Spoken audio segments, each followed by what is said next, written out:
இந்த வீடியோல Naruto Shippuden season 1 episode 13 பார்க்க போறோம். கைசன்ஸ் நீ அவனா அப்படின்னு கேட்பாரு. ஓ உனக்கு ஞாபகம் வந்துருச்சான்னு சொல்லும் போது யார் நீ அப்படின்னு பாரு. அப்ப உனக்கு ஞாபகத்துல இல்ல, நீ பீச் லெவல்ல இருப்பான்னு சொன்னாங்க. உன் மூளையும் மிருகங்க மாதிரி தான் இருக்கும் போல இருக்கு, சீக்கிரமே உனக்கு ஞாபகப்படுத்துறேன் அப்படின்ட்டு சிரிப்பான் கீசமே. நருட்டோ இட்டாச்சியை பார்த்துட்டு செம கடுப்புல நிப்பான். கிரானிச்சி அவனை பார்த்துட்டு இந்த பொடியன் தான் அவனோட என்டையர் கிளானையுமே வைப் அவுட் பண்ணுவான் அப்படின்பாங்க. இட்டாச்சி ககாஷி நருட்டோ பார்த்து ரொம்ப நாள் ஆச்சுல அப்படின்பா. சக்குரா சரிங்கானா இது சாஸ்கேவோடது மாதிரியே இருக்கு, இவன் தான் நருட்டோக்கும் சாஸ்கேக்கும் தொல்லை கொடுக்கறவனான்ட்டு கடுப்பாவா. நருட்டோ பயங்கர டென்ஷனோட நீங்க என்ன மட்டும் தேடி வரல காராவையும் சேர்த்திதானா அப்படின்ட்டு பயங்கரமா ஷவுட் பண்ணுவான். காராவோட சக்கராவை அக்காட்சுக்கி மெம்பர்ஸ் பாத்தீங்கன்னா பயங்கரமா உறிஞ்சிட்டு இருப்பானுங்க. அந்த கெட்டோ ஸ்டாச்சுவோட கண்கள்ல எல்லாமே காவாசி லெவல் ஓபன் ஆயிருக்கும். இட்டாச்சியை பார்த்துட்டு நருட்டோ உங்கள ஒருத்தரும் விடாம நான் அழிப்பண்டா அப்படின்னு கத்துவான். இட்டாச்சி அவனோட ஹேண்ட் லிஃப்ட் பண்ணுவோமே ககாஷி பயங்கர ஷாக் ஆயிட்டு யாருமே அவனோட கண்களை மட்டும் பாத்துறாதீங்க அப்படிங்கிற வார்னிங்க கொடுப்பாரு. ஓபனிங் சாங் முடிஞ்சதுக்கு அப்புறமா கீசமே கூட டீம் காய் பேட்டில் பண்றதுக்கு ரெடியா நிப்பாங்க. இந்த இடத்தை காமிச்சு எ மீட்டிங் வித் டெஸ்டினி அப்படிங்கிற இந்த எபிசோடோட டைட்டில் போட்டு ஸ்டார்ட் பண்றாங்க. நெஜிவா அக்காட்சுக்கி சேர்ந்தவன் அப்படின்பா. கீசமே அவனோட சமயஹாடாவை மேல தூக்கி போட்டு water style exploding water shock வேவ்ங்கிற ஜுட்ஸு யூஸ் பண்ணுவான். எல்லாம் ரெடியா இருங்க அப்படின்பாரு காய். இந்த ஜுட்ஸு பண்ணும் போது பாத்தீங்கன்னா கீசமையோட வாயில இருந்து ஏகப்பட்ட தண்ணி வரும். ஒரு நீர்வீழ்ச்சி ஓடுற ஃபீலிங் இருக்கும். இதோ வரேன்ட்டு அட்டாக் பண்ண வருவான். ககாஷி சைட் காட்டுவாங்க. ககாஷி இட்டாச்சியோட கென்ஜுட்ஸு ஒரு விஷுவல் ஜுட்ஸு, அந்த வகையில அவனோட கண்ணை மட்டும் பார்க்காம இருந்தா போதும் அப்படின்பாரு. எனக்கு தெரியும் அப்படின்பா நருட்டோ. அவங்க கூட எப்படி ஃபைட் பண்றதுன்னு கேட்கும் போது அது கொஞ்சம் ட்ரிக்கியான விஷயம் அப்படின்பாரு. இந்த பாயிண்ட்ல காய் கிட்ட பாத்தீங்கன்னா இட்டாச்சி கூட எப்படி சண்டை போட்டேன்னு சொல்லி கேட்டிருப்பாரு பாஸ்ட்ல, அதை திங்க் பண்ணி பாப்பாரு. ஒரே ஒரு வழிதான் இருக்கு அப்படின்னு இருப்பாரு. ககாஷி மற்றவங்க கிட்ட அவனோட பாடியையும் அவனோட காலையும் பார்த்துதான் அவனோட ஆக்ஷன்ஸை நம்ம அண்டர்ஸ்டாண்ட் பண்ணிட்டு ஃபைட் பண்ணி ஆகணும் அப்படின்பாரு. மொத்த கையை கட்டிட்டு சண்டை போடுறதுக்கு சமம் அப்படின்பா சக்குரா. ஒச்சியா கிளானா ரொம்ப வருஷத்துக்கு முன்னாடி இந்த ஷரிங்கானுக்கு அகைன்ஸ்டா நின்னது அப்படின்னு சொல்லவும் நருட்டோ ஷாக் ஆவான். அவ்வளவு சர்ப்ரைஸ் ஆகாத, இந்த விஷுவல் ஜுட்ஸுக்கு அகைன்ஸ்டா ஃபைட்டிங் டெக்னிக்ஸ்ல எனக்கு சிலது தெரியும் அப்படின்பாங்க. என்ன டெக்னிக் அப்படின்னு கேட்பான். 1-on-1 பேட்டில் இருந்தா ஓடி போயிடுறது நல்லது, இதே 2 பேர் இருந்தா முன்னாடி ஒருத்தன் பின்னாடி இந்த ஒருத்தனை அட்டாக் பண்ணும் அப்படின்னு கிரானிச்சியோ சொல்லவும் நருட்டோ என்னதான் சொல்ல வரீங்க அப்படின்னு கேட்பான். 1-on-1 பேட்டில் இருந்தா ஓடி போயிடணும் அப்படின்னு சொன்னது உனக்கு நல்லாவே தெரியும் நினைக்கிறேன். ஏன்னா ஷரிங்கானுக்கு அகைன்ஸ்டா 1-on-1 பேட்டில் யாராலையும் ஜெயிக்க முடியாது. இதே 2 பேர் இருந்தா ஒருத்தன் அந்த கென்ஜுட்ஸ்ல மாட்டினா கூட பின்னாடி கென்ஜுட்சு போட்டவன பின்னாடி இந்த அட்டாக் பண்ணி அதை ரிலீஸ் பண்ணி விடலாம் அப்படின்பாங்க. இத சக்குரா இட்டாச்சி அடிக்கிற மாதிரி இல்லஸ்ட்ரேட் பண்ணிருப்பாங்க. ஏன்டா கனவா இருந்தாலும் நியாயம் வேணாமாடாங்கிற மாதிரி இருக்கு எனக்கு. ஒருவேளை பின்னாடி இருந்து அட்டாக் பண்றது கஷ்டமா இருந்தா உன்னோட சொந்த காம்ரேட் மாட்டிருப்பான் இல்லையா, அவனை அடிச்சு அவன் அந்த கென்ஜுட்சுல ரிலீஸ் பண்ணலாம். அதனால நம்மள ஒருத்தருக்கு மேல இருந்தா ஒருத்தர் அவனை டிஸ்ட்ராக்ட் பண்றது நல்லது, மற்றவங்க பின்னாடி இருந்து சீரியஸான அட்டாக்ஸ தொடர்ந்து வச்சுக்கிட்டே இருக்கணும் அப்படின்பாங்க. இப்படி அட்டாக் பண்ணோம்னா ஷரிங்கானால அதை ரீட் பண்ண முடியாது அப்படின்பாங்க. சக்குரா ஓகேன்பா, அதிக நாட்கள் வாழ்ந்திருக்கீங்களே, இந்த அளவுக்கு கூட எக்ஸ்பீரியன்ஸ் இல்லாம இருக்கும் அப்படின்னா நருட்டோ. நான் பின்னாடி இருந்து அட்டாக் பண்றேன்ட்டு நருட்டோ போகும்போது ககாஷி ஸ்டாப் பண்ணுவாரு. டீம் காய அட்டாக் பண்ண வந்த கிசமே கிட்ட இருந்து டாட்ஜ் பண்ணிருப்பாங்க. இருந்தாலும் தலையும் விடுற மாதிரி தெரியாது. திரும்ப அட்டாக் பண்ண ஆரம்பிப்பான். டென்டனும் காய் மட்டும் ஜம்ப் பண்ணுவாங்க. டென் லீயன் நெஜிக்கு வார்னிங் கொடுப்பா. இது எப்படி இருக்குன்ட்டு அட்டாக் பண்ணுவான் கீசமே. காய் ஒரு மாதிரி வினோதமா பாப்பாரு. என்ன உனக்கு ஞாபகம் வந்துருச்சா அப்படின்பா கீசமே. இந்த பாயிண்ட்ல டென்டன் பாத்தீங்கன்னா இத்தனை தண்ணி எங்க இருந்து வருது அப்படின்ட்டு ஷாக் ஆவா.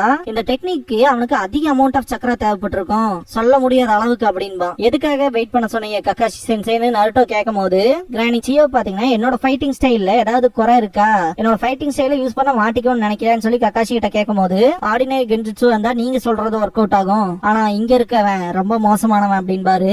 என்ன சொல்ல வரேன்னு கிரானிச்சியோ கேட்கும் போது இவனால மாங்கேக்யூ ஷரிங்கான யூஸ் பண்ண முடியும், ஆர்டினரி ஷரிங்கானோட விஷுவல் ஜுட்சுவோட ரொம்பவுமே பல மடங்கு பயங்கரமான பவர் இருக்கும் அப்படின்பாரு ககாஷி. இன்ஃபேக்ட் அவனோட ஜுட்சுல நீங்க மாட்டிக்கிட்டீங்கன்னா வெளியே இருந்து பாக்குறவனுக்கு வெறும் 1 செகண்ட் தான் நீங்க அதுல மாட்டின மாதிரி ஃபீல் ஆகும், ஆனா கிட்டத்தட்ட ஒரு மணி நேரத்துல இருந்து ஒரு நாள் வரைக்கும் நீங்க அங்க ஏகப்பட்ட மோசமான விஷயங்களை அனுபவிக்கிற நிலைமை வரும். சொல்ல போனா அந்த ஜுட்சுல நானே கிட்டத்தட்ட 3 நாள் மாட்டியிருந்தேன், ஒரு வாரத்துக்கு மேல சுயநினைவே இல்லாம கிடந்தேன், ஈஸியா பிரேக் பண்றதுக்கு இது ஒன்றும் சாதாரண கென்ஜுட்சு கிடையாது அப்படின்பாரு ககாஷி. கிரானிச்சியோ என்னடா இவ்வளவு தொலை பிடிச்சவனா இருக்கானேன்ட்டு ஷாக் ஆவாங்க. இட்டாச்சி ககாஷி அப்ரிஷியேட் பண்ணிட்டு உனக்கு எகைன்ஸ்டா என்னோட சூக்கியோமி வேஸ்ட் பெருசா ஒண்ணும் போகல அப்படின்பா இட்டாச்சி. கக்காஷி எனக்கு இன்னுமே நிறைய விஷயம் தெரியும். ஒன்ஸ் நீ அந்த ஜுட்சு பண்ணி முடிச்சதுக்கு அப்புறமா மொத்தமா வறண்டு போயிருப்ப.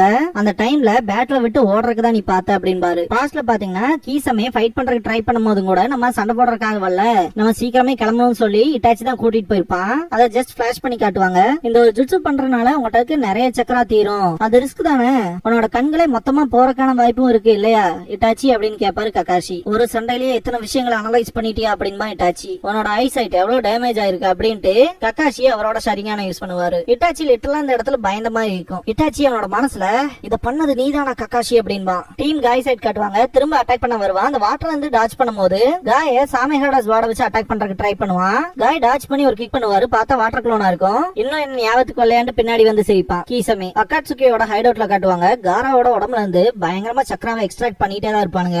இட்டாச்சி எனிமீஸ கான்டாக்ட் பண்ணிட்டான் போல. அதே மாதிரி கீசமே சண்டைக்கு நடுவால இருக்கான் அப்படின்பா அக்காட்சுகியோட லீடர். காய் கீசமேயோட அட்டாக்ஸ்ல இருந்து டாஜ் மட்டும் தான் பண்ணுவாரு.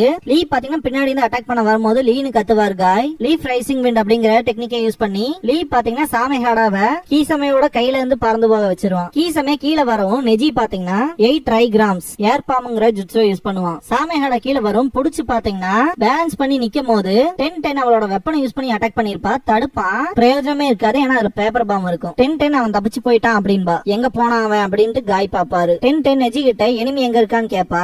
அவன் நமக்கு முன்னாலதான் இருக்கான், நம்மள நோக்கி தான் வந்துட்டு இருக்கான் அப்படின்பா நெஜி. நான் அவனை கண்டுபிடிச்சேன் அப்படின்னு லீ சொல்லவும் கீசமே வெளியே வந்துட்டு ரொம்பவுமே தொல்லை பிடிச்ச பொடியினுங்களா இருக்கீங்களே அப்படின்பா. காய் இருந்துட்டு வாட்டர் ஸ்டைல் நிஞ்சுட்சு அப்புறம் இந்த ஸ்வாடெல்லாம் பார்க்கும் போது அப்படின்ட்டு திங்க் பண்ணும் போது இத்தனோண்டு மூளைக்கு நான் யாருன்னு ஞாபகம் வந்துருச்சுன்னு மட்டும் சொல்லிடாதடா அப்படின்பா கீசமே. நான் உன்னை எங்கேயோ பாத்திருக்கேன் அப்படின்பாரு காய் சென்சே. எப்படியும் உங்களுக்கு தெரிஞ்சிருக்காது அப்படின்பா 10-10. பீப்புளோட ஃபீலிங் ரொம்பவே ஹர்ட் பண்ற, இதுக்கப்புறம் உனக்கு நான் யாருன்னு காட்டுறேன் அப்படின்பா கீசமே. கக்காஷி சைட் காட்டுவாங்க. அன்னைக்கு நான் கொஞ்சம் ரொம்பவுமே அண்டர் எஸ்டிமேட் பண்ணிட்டேன், ஆனா அன்னைக்கு இருந்த முட்டல் மாதிரி இன்னைக்கு நான் இருக்க மாட்டேன் அப்படின்பாரு கக்காஷி. அதே மாதிரி என்ன சின்ன பையன் நினைக்காத, நிறைய விஷயங்கள் மாறி இருக்கு அப்படின்பா நருட்டோ. இவனை நான் பாத்துக்கிறேன் அப்படின்பாரு கக்காஷி. இதேதான் அன்னைக்கு நடந்துச்சு அப்படின்ட்டு திங்க் பண்ணுவான் நருட்டோ. ஃபர்ஸ்ட் மிஷன் ரொம்பவுமே டேஞ்சரஸான மிஷனுக்கு போயிருப்பாங்க இல்லையா, மாஞ்சி ஃபார்மேஷன் பண்ணுங்க, டாஜ்னாவை ப்ரொடெக்ட் பண்ணுங்கன்னு சொல்லிருப்பாருல கக்காஷி. டீம் ஒர்க் பண்ணுங்க, நான் உங்களுக்கு சொல்லி கொடுத்துருக்கேன்ல அப்படின்லாம் பேசி கன்வின்ஸ் பண்ணிருப்பாரு. அன்னைக்கு மாதிரியே இது இன்னொரு சண்டை போடாத டீம் ஒர்க்கா அப்படின்பாங்க நருட்டோ. இல்ல இந்த தடவை நீங்க என்ன பாதுகாக்கணும் அப்படின்பாரு கக்காஷி. இந்த பாயிண்ட்ல கக்காஷி சொல்ற விஷயம் என்னன்னு பாத்தீங்கன்னா, நான் ஜஸ்ட் கூலா நீங்க போங்க நான் இவனை பாத்துக்கிறேன் அப்படின்னு சொல்லலாம், ஆனா திரும்ப நான் அதே தப்பு பண்ற மாதிரி ஆயிரும், என்னால இவனை தனியா சமாளிக்க முடியாது அப்படின்பாரு. நருட்டோ இந்த ஒரு பேட்டிலுக்கு தயாரான ஃபீலிங் இருக்கும் நமக்கு பார்க்கும் போது. டீம் காய் செட் காட்டுவாங்க.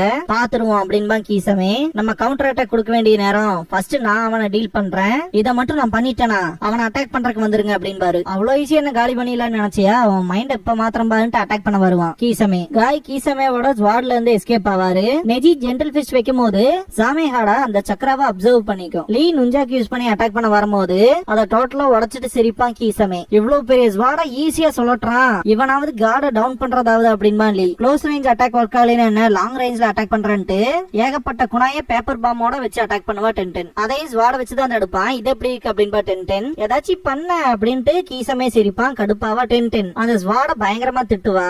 காய் இருந்துட்டு அந்த ஸ்வாட் அப்படிங்கும் போது உனக்கு இப்பனாச்சும் ஏன் வந்துச்சு அப்படின்வா கீசமே. அது உன்னோட வெப்பன் தானே அப்படின்பாரு காய். இத பார்த்தோன்னே சொல்லிருவாங்களே அப்படின்பா நெஜி. இது ஒருத்தனோட வெப்பனான்னு தெரிஞ்சுக்கிறதுல டிஃபரன்ஸ் இருக்கு அப்படின்பாரு காய் சென்சே. காய் சென்சே பொறுத்த வரைக்கும் அவரோட வேர்ட்ஸ்ல டீப்பான மீனிங் இருக்கும் அப்படின்பா லீ. 10-10 லீ கிட்ட எல்லாத்துக்கும் இப்படி ஆச்சரியப்படாதரா அப்படின்பா. விட்டு தொலை அப்படின்பா நெஜி. கீசமே நான் திரும்பவும் சொல்றேன், உன்னை பீஸ்ட்னு மென்ஷன் பண்ணல தப்பே இல்ல, ஒரு அனிமலுக்கு இருக்கிறத விட இன்டெலிஜென்ஸ்ங்கிறது உனக்கு ரொம்பவுமே லோவா இருக்குடான்ட்டு சிரிப்பா. காய் பாத்தீங்கன்னா டைனமிக் ஆக்ஷன்ங்கிற டெக்னிக்கை யூஸ் பண்ணுவாரு. டீம் கக்காஷி சைட் காட்டுவாங்க. இட்டாச்சி நருட்டோ கிட்ட இப்போ நீ என் கூட வர வேண்டிய நேரம் அப்படின்பா.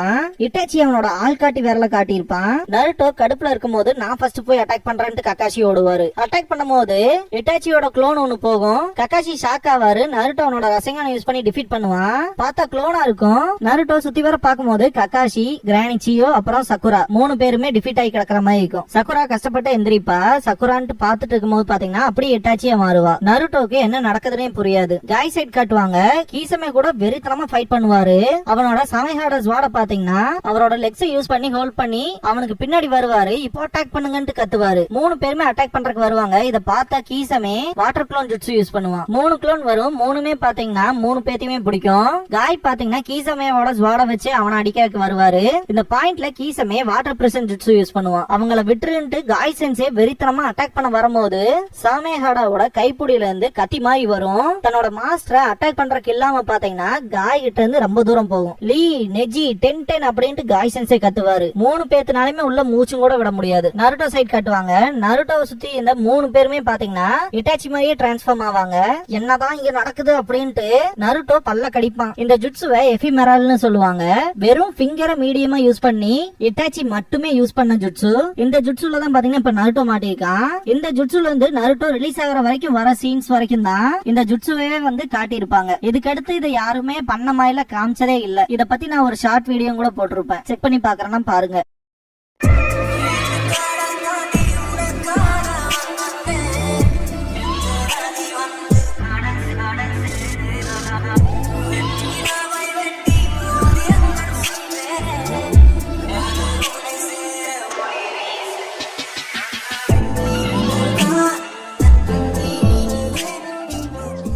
க்ளோசிங் சாங் முடிஞ்சதுக்கு அப்புறமா நெக்ஸ்ட் டைம் நருட்டோஸ் growth அப்படிங்கிற எபிசோட பார்க்க போறோம் அப்படின்பா நருட்டோ. இதுக்கப்புறமா லீஃப் வில்லேஜோட நோட்டபிள் பர்சன்ஸ் பார்க்க போறோம் அப்படின்னு லீவாய்ஸ் கேக்கும். லீஃபோட ஃபேமஸான பர்சனை இன்னைக்கு நம்ம பார்க்க போறோம். என்னோட பர்சனல் ஹீரோ, பயங்கரமான ஆளு, என்னோட சென்சே அப்படின்ட்டு காய் சென்சே அப்படின்ட்டு கத்துவான். ஆமா, இது நானே தான், லீஃபோட நோபல் ப்ளூ பீஸ்ட் மைட் காய் அப்படின்பாரு. லீ யூத்தோட பவர் என்ன அப்படிங்கிற ஃபர்ஸ்ட் கொஸ்டினை கேட்பான். போட்டி போடுறதுதான் பவர் ஆஃப் யூத் அப்படின்பாரு. எந்த அளவுக்கு போட்டிங்க இருக்கணும்னு லீ கேட்பான். நமக்கேத்த தகுதியான ஆப்போனன்ட்ட எதிரியாக்கி அவங்க கூட போட்டி போடணும் அப்படின்பாரு. உங்களுக்கு கக்காஷி சென்சே இருக்கல அது மாதிரியா அப்படின்னு கேட்பான் லீ. எக்ஸாக்டா, அவன் என்னோட பரம எதிரி, இருந்தாலுமே என்னை விட பின்தங்கிதான் இருக்கான். அவனை விட ஒரு போட்டியில நான் தான் அதிகமா ஜெயிச்சிருக்கேன் அப்படின்பாரு. நீங்க தான் என்னோட இன்ஸ்பிரேஷன், எனக்குள்ள நெருப்பு கொழுந்து விட்டு எரியுது அப்படின்னு லீ. இதுதான் யூத்தோட பவர் அப்படின்ட்டு 2 பேருமே சூரியனை பார்த்துட்டு கை காட்டுவாங்க.